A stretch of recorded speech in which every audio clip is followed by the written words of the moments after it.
2026년 1월 글로벌 헬스케어 컨퍼런스가 열렸다. 이 최대 무대에서 미국 머크는 한미약품으로부터 도입한 에피노페그주타이드를 자사 발표에서 언급하지 않았다. 그날 한미약품 주가는 하루 만에 10% 넘게 무너졌다.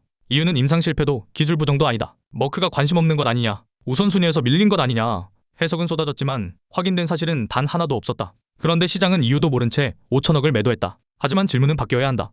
이 약이 왜 여기까지 왔느냐다. 머크는 미래보다 생존을 먼저 말했을 뿐이다. 이런 글로벌 헬스케어 컨퍼런스 자리에서 머크가 먼저 말해야 할 건 임상 이상 단계의 미래가 아니다. 지금 당장 매출의 절반 이상을 책임지는 키트로다의 방어 전략이다. 연간 30조 원이 넘는 현금을 벌어들이는 약, 그리고 그 특허 만료는 코앞이다. 어떤 CEO가 이 약의 방어를 뒤로하고 아직 매출도 없는 임상 이상 약부터 전면에 내세우겠는가? 침묵은 부정이 아니다. 우선순위의 문제다.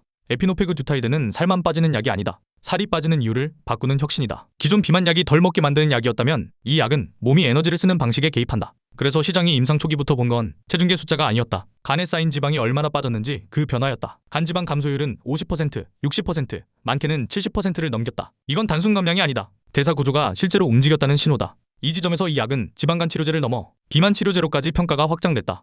그래서 주가는 먼저 달렸다. 그리고 많은 투자자들이 놓친 사실 하나, 이 약은 초기 파이프라인이 아니다. 이미 글로벌 임상 2비상에 들어가 있다. 2비상은 될까 말까를 묻는 단계가 아니다. 얼마짜리 약이 될 수 있는지를 계산하는 구간이다. 빅파마는 돈 앞에서 냉정하다. 가망 없는 약에 수천억 원을 태울 만큼 한가하지 않다. 머크 역시 정리할 생각이었다면 이 임상은 이미 멈췄다. 하지만 임상은 지금도 진행 중이다. 그래서 이번 하락은 더 노골적이다. 언급하지 않았다는 이유 하나로 하루 만에 시가총액 5천억이 증발했다. 증권사들이 보는 한미약품의 적정 시가총액은 약 7조 원, 임상 성공 확률을 약 55%로 가정한 평가다. 그런데 하루 만에 5천억이 빠졌다는 건 시장이 이 약의 성공 확률을 단숨에 20%대로 낮춰잡았다는 뜻이다. 결과가 나온 것도 아니다. 실패가 확인된 것도 아니다. 단지 말하지 않았다는 이유로 확률을 반토막 냈다. 이게 이번 하락의 본질이다. 그래서 지금 이 종목을 보며 봐야 할 건 머크의 입도 다음 컨퍼런스도 아니다. 임상 데이터다. 멘션에 붙어있던 프리미엄은 빠졌다. 이제 남은 건 약 그 자체의 몸값뿐이다. 시장이 먼저 앞서갔다가 잠시 멈췄을 뿐이다. 한미약품은 침묵 속에 잃어버린 5천억의 시총은 다시 돌아올 수 있을까? 구조를 읽는 투자, 구독으로 이어가겠습니다.